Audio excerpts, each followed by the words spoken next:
ACB press conference કરી રહી છે, સીધા જઈએ ત્યાં. 36,000 રૂપિયાની માંગણી કરેલી અને 36,000ની માંગણી કરતા આ ભાવસિંહ પ્રતાપસિંહ ઝાલા જે પ્રજાજન છે એ એસીબીની ટીમના હાથે રંગે હાથે પકડાઈ ગયેલા.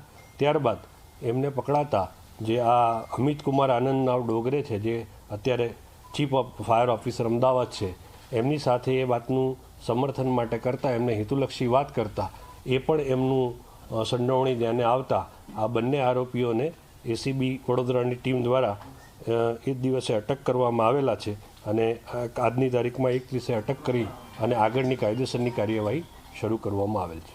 તેના ઘરે સર્ચ કરવાથી કંઈ મળી આવ્યું હોય, બેંક લોકર અથવા તો અન્ય કોઈ મિલકતની તપાસ થઈ હોય એવું કંઈ જાણવા?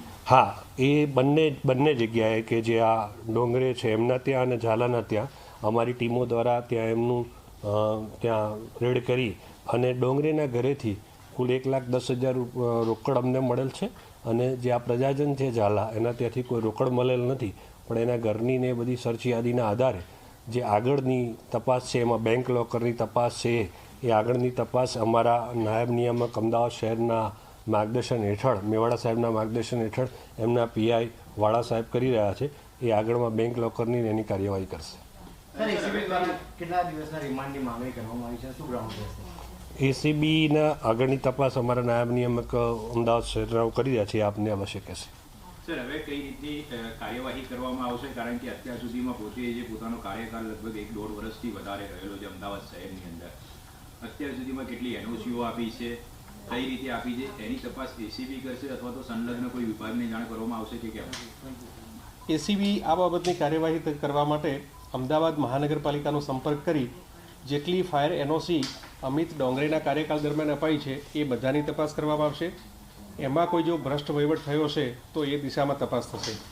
અત્યારે જે તપાસ ચાલુ કરી છે એમાં ટેકનિકલ તપાસ માટે એમના બેંક લોકર, એક લોકર છે એ એક લોકર એને સીલ કરવા માટે મેં બેંકને લખી દીધું છે.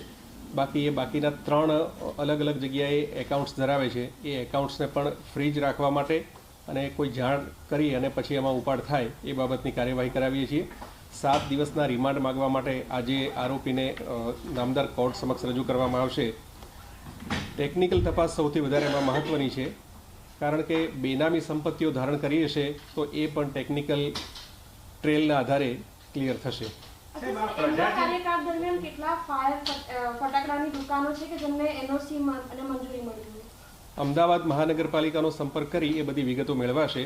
એ હજી તપાસમાં આગળ ખુલશે. અચ્છા, બેનો વચેટી હતો એ લોકો બંને વચ્ચે કઈ રીતે કોન્વર્ઝેશન રહેતી હતી કે એ એને મોકલતા હતા કે જે ફરિયાદી હોય તે સીધું જ આ ડોંગરે છે કે તે લાંચ માંગતા હતા ફોન ઉપર? કઈ રીતનું આખું થતું? જનરલી આ જે પોર્ટલ છે આના માટે જે રાજ્ય સરકારનું રિન્યુઅલ માટેનું જે પોર્ટલ છે એની અંદર જ્યારે પ્રજાજન અરજી કરે ત્યારે પોર્ટલની અંદરથી એના જે ફાયર ઓફિસરને આ ફળવાતી હોય છે.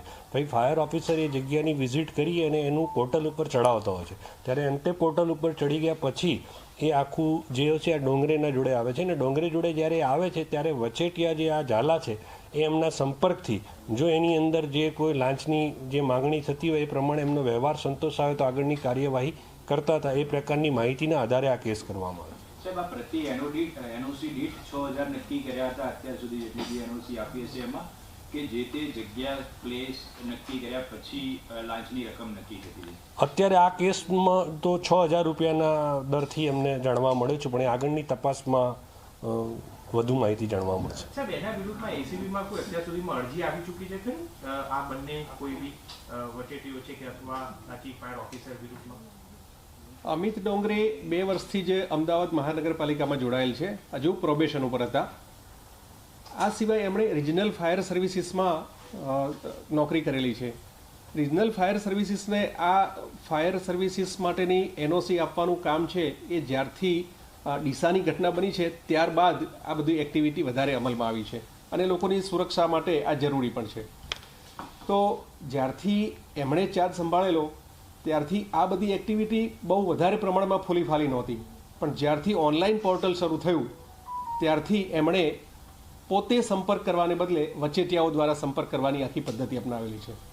અગાઉ પણ અમદાવાદ મહાનગરપાલિકામાંથી ફાયર સર્વિસીસ માટે એનઓસી માગતી કેટલીક અરજીઓ હતી, તો એના ભ્રષ્ટ વહીવટની અરજીઓ આવેલી પણ હોઈ શકે છે, એની તપાસ પણ થયેલી છે. પણ જે વચેટિયા દ્વારા માગણી કરવામાં આવે છે એમાં સીધા અધિકારી ક્યારે માગણી ફરિયાદી પાસે નથી કરતા, ત્યારે એ પુરાવાના અભાવે એમના ઉપર સીધી કાર્યવાહી થઈ શકતી નથી. પરંતુ જ્યારે સચોટ પુરાવા મળે અને ટેકનિકલ પુરાવા આવે ત્યારે આવી રીતે કેસ દાખલ થતો હોય છે અને આગળ કાર્યવાહી થતી હોય છે. જે ખાનગી વ્યક્તિ જે ભાવસી ઝાલા એ કોણ છે, એનો બેકગ્રાઉન્ડ શું છે, ફાયર સાથે ભૂતકાળમાં જોડાયેલો છે કે પછી અમિત ડોંગરે આવ્યા પછી એ ફાયરમાં એક્ટિવ થયો, એનો રોલ કેવી રીતે પ્રસ્થાપિત થાય? હાલના તબક્કે તો આપણે હજુ એની જે ઇન્ટ્રોગેશન કરશું ત્યારે ટોટલ માહિતી મળશે. અત્યારે અમે જ્યારે ફરિયાદ દાખલ કરી ત્યારે તો એના વતી ડોંગરે વતી આ લાંચ સ્વીકારવાનું કામ કરતો હતો એટલી માહિતી એમને મળી. કેટલા ટાઈમથી સંપર્કમાં છે? આજે જે થોડીક ઘણી તપાસ થઈ છે એમાં એવી જાણકારી મળી છે કે આ ભાવસી છે એ નાનું મોટું ફાયરનું કામ કરે છે. વસ્ત્રાલ વિસ્તારમાં અમદાવાદમાં રહે છે, પ્રજાજન છે, કોઈ સરકારી નોકરિયાત નથી. પણ જે ભ્રષ્ટ રીતિ અપનાવવામાં આવી છે આ ફાયર સર્વિસીસ દ્વારા, એમણે આવા જે ફાયરનું કામ કરી રહ્યા છે એવા લોકો પાસેથી જ ફાયર સર્વિસીસનો માલસામાન ખરીદવો, એમના મારફતે જ એમનું પ્રકરણ કન્સલ્ટન્સી સ્વરૂપે મૂકવામાં આવે, આવી પદ્ધતિઓ પાડી દીધેલી છે. એટલે સીધા અધિકારી લાંચ માગવાને બદલે આવા કન્સલ્ટન્ટ મારફતે લાંચ માગી અને એમનો વહીવટ પૂરો કરતા હોય છે.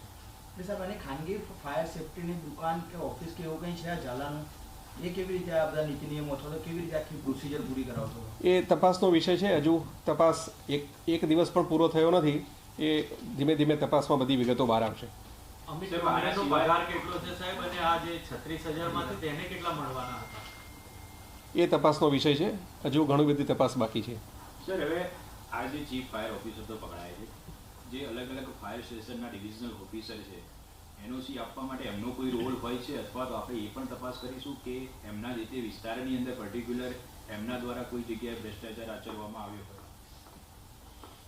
ફાયર સર્વિસીસનું કામ છે એમાં છેક નીચેની કક્ષાએ એટલે કે તાલુકા કક્ષાએ જે ઓફિસો હોય છે એમનો અભિપ્રાય આવે પછી છેક લાસ્ટમાં આ તો ફક્ત મહાનગરપાલિકાની વાત આપણે અત્યારે હાલ કરી રહ્યા છીએ, પણ જે રાજ્યમાં બીજી પણ ઓફિસો છે એમાં પણ આ જ છે. આખી હાયરાર્કી છે તાલુકા અને જિલ્લા લેવલે, અને પછી છેક રાજ્યના સ્ટેટ લેવલે આનું પોર્ટલ છે એમાં મુખ્ય અધિકારી જે હોય છે એ મંજૂરી આપતા હોય છે. એટલે મહાનગરપાલિકામાં પણ એમના રિજનલ કે પછી ઝોનલ અધિકારી હશે જ. અમારે એ આખું